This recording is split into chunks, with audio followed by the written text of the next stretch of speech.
Every single fall, you do the same thing. You stock up on DayQuil and Sudafed. You grab the zinc lozenges, maybe the vitamin C packets. You brace yourself, because getting sick at least once or twice feels like it's just part of living. Inevitable. Unavoidable.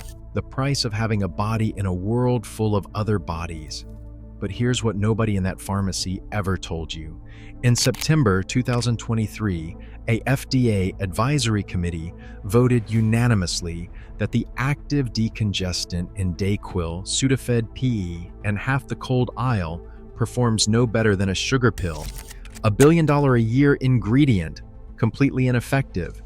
And the people who never needed that aisle to begin with, they've been quietly doing something else entirely for centuries. Something that actually works. And tonight, we're going to talk about exactly what that is. There is a woman named Rosemary Gladstar. If you move in herbal circles, you already know her name. If you don't, here's what you need to understand. She has been teaching herbal medicine in the United States for over 40 years. She founded one of America's first herbal schools in California in the 1970s. She has written 11 books. She is, by any reasonable accounting, the godmother of the modern American herbal tradition. And every autumn, as the light shortens and the air turns sharp, Rosemary does not reach for a shelf of orange plastic bottles. Instead, she pulls out a mason jar she prepared 4 weeks earlier. Inside it, steeping in raw apple cider vinegar, are chunks of horseradish root, fresh ginger, whole garlic cloves, sliced onion, hot peppers, and a handful of dried herbs. The vinegar has turned golden. The smell is fierce and alive, sharp and peppery, with a low medicinal warmth underneath it.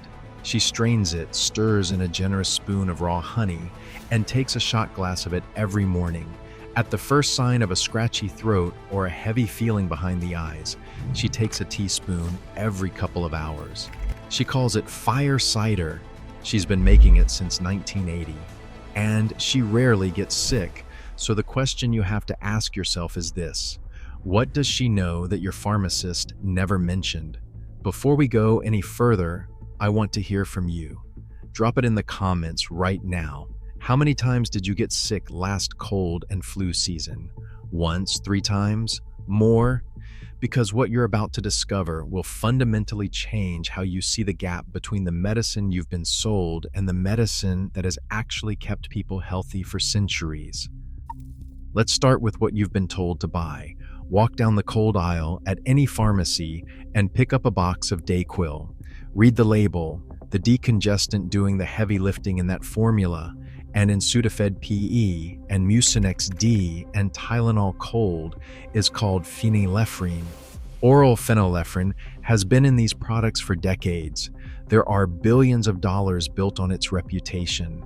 And in 2023, after reviewing decades of clinical data, the FDA's expert advisory panel declared unanimously that it does not work. Not that it works a little, not that it works in some people. At the doses used in oral medications, phenylephrine does not decongest your nasal passages any better than a placebo. The reason is simple: it breaks down in your digestive tract before it can reach your nose. The pharmaceutical industry knew this was a concern. They sold it anyway. And you bought it, not because you were gullible, because you were trusting a system that was supposed to be looking out for you. That failure is not yours. Tamiflu, oseltamivir, the pharmaceutical gold standard for influenza and the drug government stockpiled by the billions during pandemic scares, underwent a full data review by the Cochrane Collaboration in 2014. Reviewers had to fight the manufacturer Roche for years just to access the complete trial data. When they finally got it, here is what they found. Tamiflu shortens flu symptoms by approximately half a day. Not 2 days, not 3 days, half a day, from roughly 7 days to about 6.5 days. There was no meaningful evidence of reduced hospitalizations. There were documented increases in nausea, vomiting, and psychiatric side effects. The United States spent over $1 billion stockpiling it. The United Kingdom spent 424 million pounds, and the World Health Organization subsequently downgraded it from its core essential medicines list. That is the system you have been trusting with your immune health. That is the gold standard, and this is the part that should make you genuinely angry. Because while all of this was happening, elderberry was producing clinical results that put the pharmaceutical to shame. Elderberry, the dark purple fruit of the Sambucus nigra tree, has been used medicinally for so long that Hippocrates called the elder his medicine chest around 400 BCE. There are references to it in the Ebers Papyrus, one of the oldest surviving medical documents, dating to 1550 BCE. For most of recorded human history, elder was simply known to be essential. Then germ theory arrived, pharmaceutical chemistry followed, and somewhere in the 20th century, the berry on the tree in your grandmother's yard became something quaint, something pre-scientific, something you'd expect a folk healer to reach for, not a serious person with access to real medicine. So let's talk about what the serious people with the lab coats actually found. In 2019, a meta-analysis published in Complementary Therapies in Medicine analyzed all available randomized controlled trials of black elderberry supplementation for upper respiratory illness. The conclusion was unambiguous. Elderberry substantially reduces both the duration and the severity of upper respiratory symptoms. A 2016 randomized, double-blind, placebo-controlled trial of 312 airline passengers found that those taking elderberry extract developed colds lasting 4.75 days, compared to 6.88 days in the placebo group. That is more than 2 full days of illness erased. A 2004 clinical study of 60 influenza patients found symptoms resolved a full 4 days faster in the elderberry group. And a 2021 systematic review found that, compared to Tamiflu, an elderberry containing formula was associated with a lower risk of complications, 4 days faster, fewer complications than Tamiflu. And it grows on a tree that has been considered a weed for decades. Let that land for a moment. How does it work? Elderberries are dense with anthocyanins, the same deep pigments that give blueberries and blackberries their color. These compounds do not just provide antioxidant protection. Research suggests they can directly interfere with viral replication, essentially jamming the machinery that viruses use to reproduce inside your cells. Think of a virus as a key that needs to fit into a lock on your cell's surface to gain entry. Certain elderberry compounds appear to coat that key, distorting its shape so the lock does not recognize it. The virus tries to replicate. It cannot find purchase.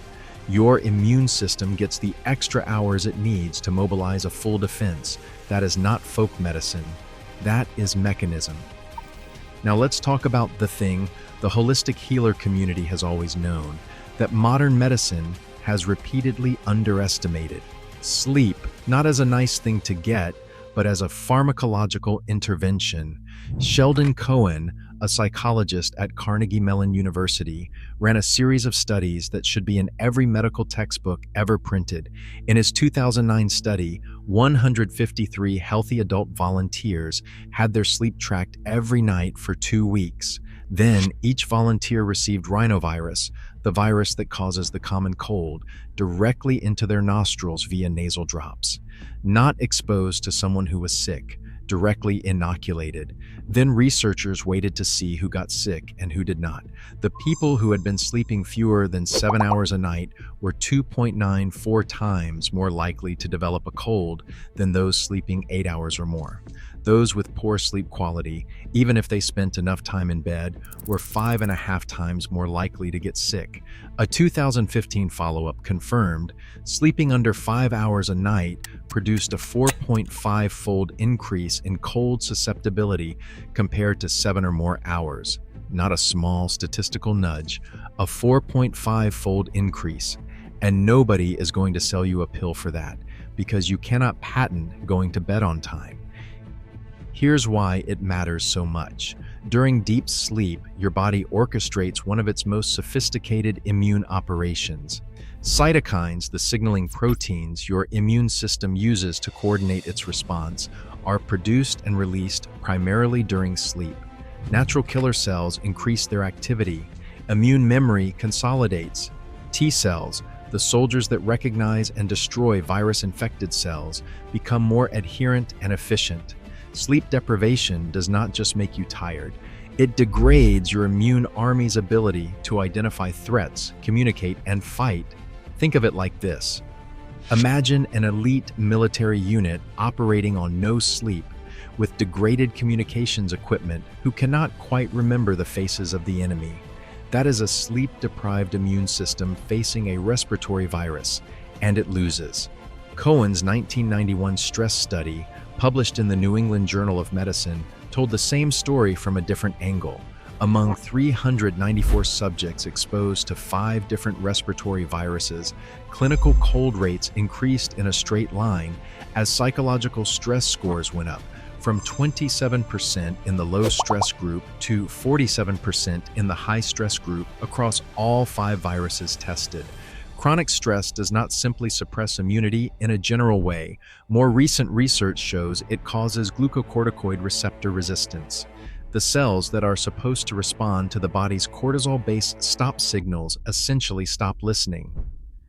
The immune system loses the ability to turn itself off, resulting in a dysregulated inflammatory response. You do not just become more vulnerable to infection, your body's response to infection becomes less coordinated and more damaging. This is why the holistic healer who manages sleep and stress as a daily discipline is not being precious or spiritual. They are maintaining the infrastructure that everything else depends on. Then there is vitamin D.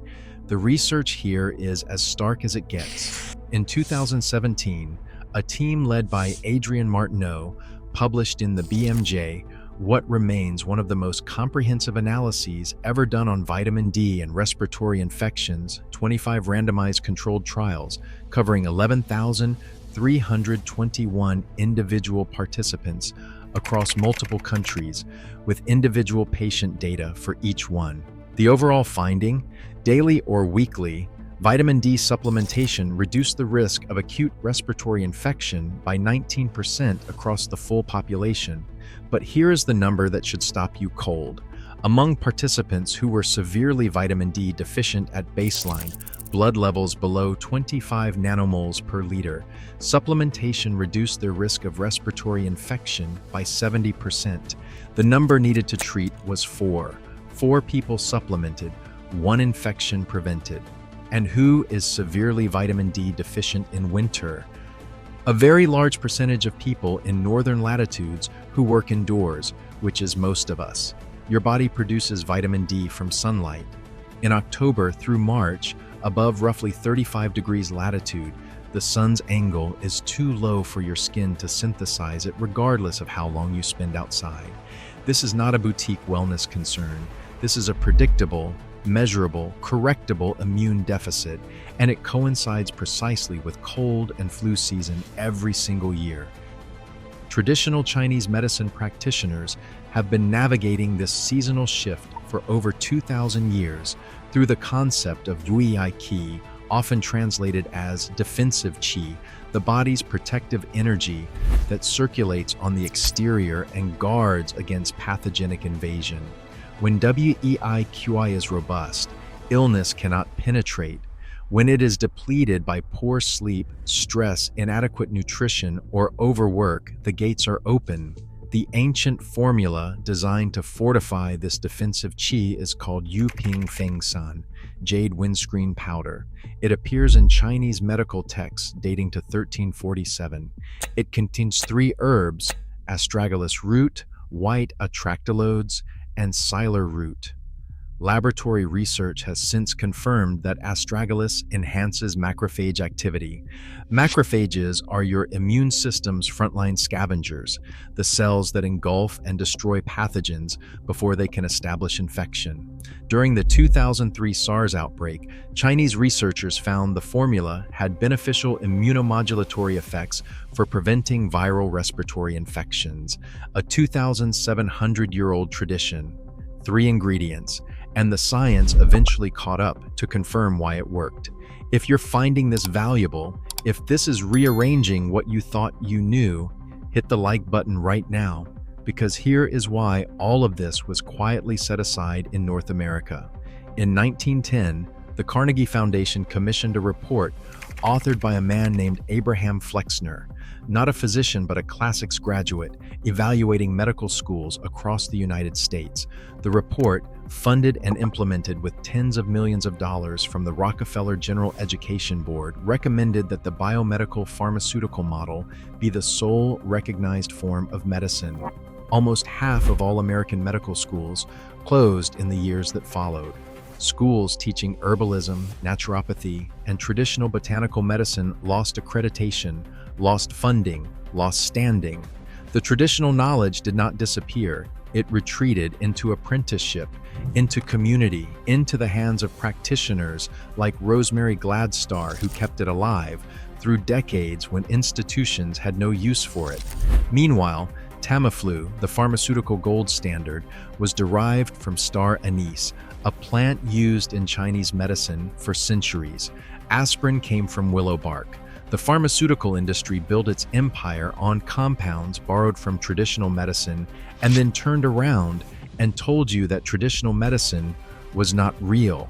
So what do you actually do? Here is the spectrum, from easiest to most involved.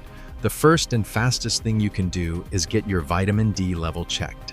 Ask your doctor for a 25-hydroxyvitamin D blood test and find out where you stand.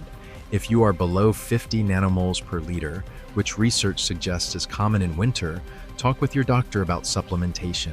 This single, inexpensive intervention may be the highest leverage immune action available to most people who spend their days indoors. The second thing is elderberry. Find a standardized extract. Look for products made from Sambucus nigra, the black elder, with the anthocyanin content listed on the label. Take it daily through cold and flu season as prevention. At the very first sign of a scratchy throat, a stuffy nose, a strange heaviness behind the eyes, increase the dose and start immediately. The clinical trials suggest timing matters. Early intervention is where elderberry performs best. The third, for those willing to commit 4 weeks in advance, is fire cider. Here is how Rosemary Gladstar makes it. Into a quart mason jar, add half a cup of fresh grated horseradish, a quarter cup of fresh grated ginger, half a head of minced fresh garlic, a quarter cup of diced onion, 2 tablespoons of fresh minced hot peppers, jalapeno, habanero, or cayenne, and a tablespoon each of dried rosemary and turmeric. Pour raw, unfiltered apple cider vinegar over everything until the jar is full. Seal it with a plastic lid, or put parchment paper between the jar and a metal lid to prevent corrosion from the acid.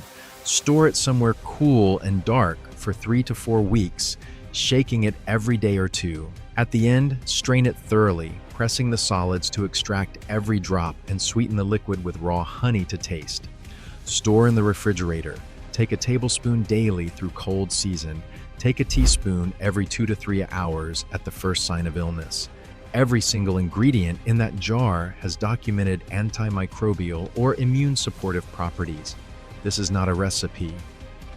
It is a system. And if you can't commit to any of that right now, here is the absolute minimum. Treat your sleep the way you would treat medication. 7 to 8 hours, not as a luxury, not as something that happens when everything else is done, as a non-negotiable biological requirement that determines whether your immune system can do its job. The Carnegie Mellon research does not lie. A 4.5-fold increase in susceptibility. No supplement closes that gap if you are sleeping 5 hours a night. Rosemary Gladstar is not primitive. She is not a throwback. She is an engineer of a system so complete and coherent that it operated effectively for thousands of years before anyone could explain the mechanism. She is what a person looks like when they never bought the story that the pharmacy had a better answer than the tree in the yard, the berry in the jar, the sleep that the body earns each night. The knowledge was never lost.